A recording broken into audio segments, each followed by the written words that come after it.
Assalamualaikum warahmatullahi wabarakatuh. Perkenalkan, nama saya Muhammad Jaki. Saya dari kelas I NIM 230301015, mata kuliah pemodelan dan simulasi. Dosen pengampu Bapak Teguh Mufijar, Eskom yang saya hormati. Izin mempresentasikan tentang hasil proyek UAS yang saya buat, yaitu sistem rekomendasi tanaman dan prediksi hasil panen berbasis AI, integrasi NLP, machine learning, dan logika fuzzy untuk pertanian presisi. Selanjutnya ada agenda presentasi. Pertama ada pendahuluan, bagian A data, bagian B pemodelan, dan bagian C evaluasi. Mengapa sistem ini dibutuhkan? Pertama, petani Indonesia sering menghadapi ketidakpastian tinggi dalam proses agrikultur, kesulitan memilih jenis tanaman yang cocok dengan lahan yang presisi. Yang kedua, prediksi inakurat, sulitnya memprediksi hasil panen berujung pada kerugian. Akar permasalahannya yaitu 1. Keterbatasan akses info tanah, cuaca, atau nutrisi. Yang kedua, ketidakpastian fluktuasi iklim ekstrim. Yang ketiga, kurangnya pemahaman interpretasi data. Selanjutnya ada tujuan sistem. Sistem yang saya buat ini secara komprehensif untuk membantu petani dalam 1. Menentukan tanaman paling cocok dengan lahan. Yang kedua, merekomendasikan dosis pemupukan tepat. Yang ketiga, memprediksi hasil panen dari data historis. Yang keempat, mendiagnosa penyakit tanaman via citra daun. Yang kelima, memberikan konsultasi via chatbot NLP. Yang pertama, bagian A, definisi masalah dan data. Masalah dan dampak. Masalah utamanya yaitu petani kesulitan menentukan tanaman yang cocok dan memprediksi hasil panen di tengah anomali cuaca. Dampak signifikannya adalah gagal panen, kerugian ekonomi massal, dan pemborosan sumber daya logistik pertanian. Yang selanjutnya ada identifikasi penyebab. Ada 1. Data cuaca dan iklim makro yang sangat fluktuatif. Yang kedua, kurangnya pemahaman komprehensif tentang kondisi mikrobioma tanah.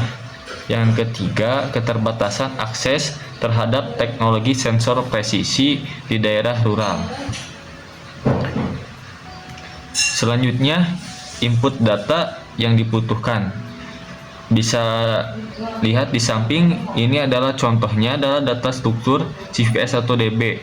Parameternya adalah tanah, iklim, historis panen. Di sana ada tanggal, suhu, hujan, pH, NPK, dan tanaman.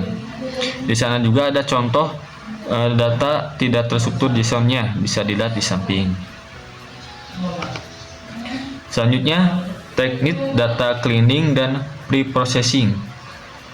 Yang pertama, data terstruktur. 1. Penanganan nilai hilang, implementasi median dan modus.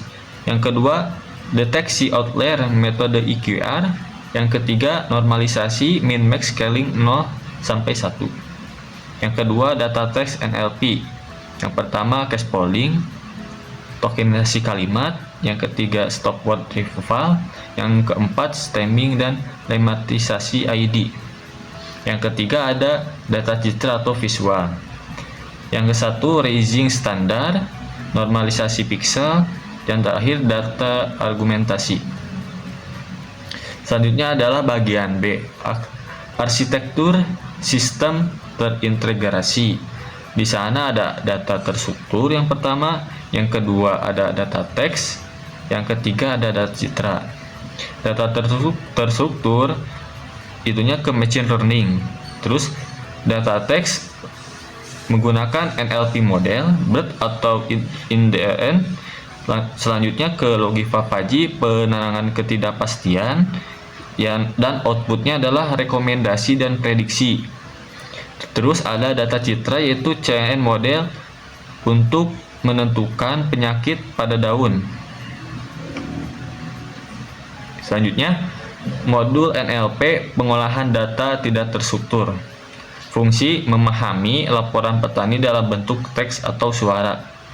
Yang pertama, ekstraksi fitur INDRNN atau BERT menangkap konteks semantik bahasa Indonesia. Yang kedua, klasifikasi instansi mengkelompokkan konsultasi penyakit, pupuk, dan cuaca. Yang ketiga, entity recognition mengekstrak entitas penting, contohnya tanaman, gejala, dan lokasi. Di sana juga ada contoh pemrosesannya. Input petani, contohnya daun padi saya menguning dan bercak coklat. Di sana sudah ada intensi konsultasi penyakit, entitasnya yang pertama tanaman padi, yang kedua gejalanya yaitu menguning dan bercolak coklat. Selanjutnya adalah modul machine learning, prediksi dan klasifikasi. Algoritma terpilih di sana ada Radon Forest dan XGBoost. Radon Forest fungsi utamanya yaitu klasifikasi jenis tanaman yang cocok. Keunggulannya robust terhadap outlier, tidak mudah overfitting pada data beragam. Yang kedua ada XGBoost, prediksi hasil panen atau regresi. Keunggulannya adalah akurasinya tinggi, handal pada data tidak seimbang, interpretabilitas baik. Fitur variabel yang digunakan dalam model. Yang pertama ada iklim, diantaranya ada suhu, hujan, dan lembab. Yang kedua ada tanah, diantaranya ada pH, NPK, dan jenis. Yang terakhir ada data historis hasil panen. Selanjutnya, modul logika fuzzy, penenangan ketidakpastian. Variabel input fuzzy-nya ada variabel numerik.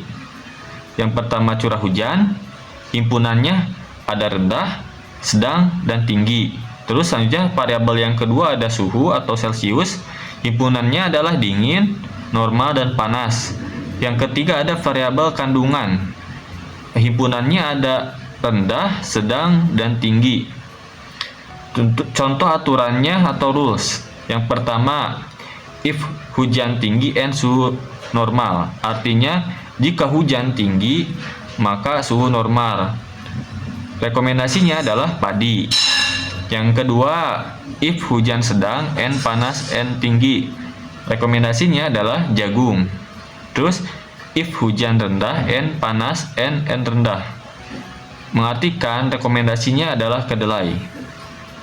Jadi N tinggi dan N rendah itu diartikan seperti kandungan ppm atau kandungan tanahnya. Terus sekarang ada simulasi what if dan skenario pengujian. Skenario 1, lonjakan cuaca. Input hujan naik 100 mm sampai 400 mm. Responnya adalah rekomendasi beralih ke tanaman tahan genangan. Contohnya padi. ML memprediksi penurunan hasil. Yang kedua, skenario data tak lengkap. Input data pH tanah hilang. Respon, sistem otomatis melakukan imputasi median dari data historis atau meminta input manual ke via chatbot. Yang ketiga, skenario 3, tanya tak terstruktur. Inputnya adalah tanaman saya layu, apa yang harus dilakukan? Responnya adalah NLP, extract kata layu, sistem silang, dan data dengan citra dan sensor untuk solusi presisi. Nah, selanjutnya metrik evaluasi dan analisis output. Di sana ada matriks, deskripsi utama, dan target. Yang pertama, akurasi klasifikasi. Ketepatan rekomendasi tanaman lebih dari 90%. RMSE, galak prediksi hasil panen kurang dari 5%. F1 score, deteksi penyakit atau CNN lebih dari 0,8.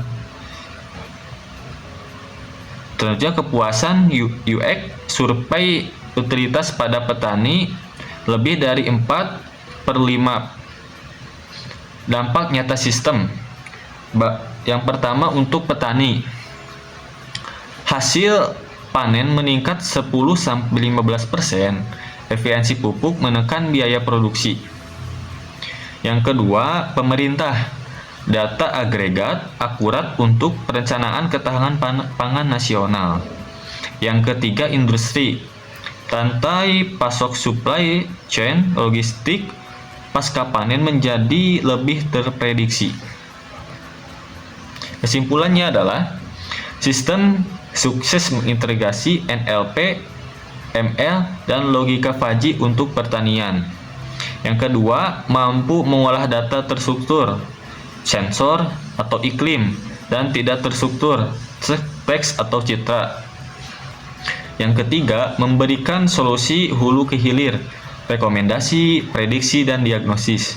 Yang keempat, pengembangan masa depan, yaitu integrasi sensor IoT real time. Jadi, mewujudkan pertanian cerdas untuk ketahanan pangan Indonesia. Sekian yang bisa saya sampaikan. Mohon maaf bila ada kesalahan. Wabillahi taufiq wal hidayah. Wassalamualaikum warahmatullahi wabarakatuh.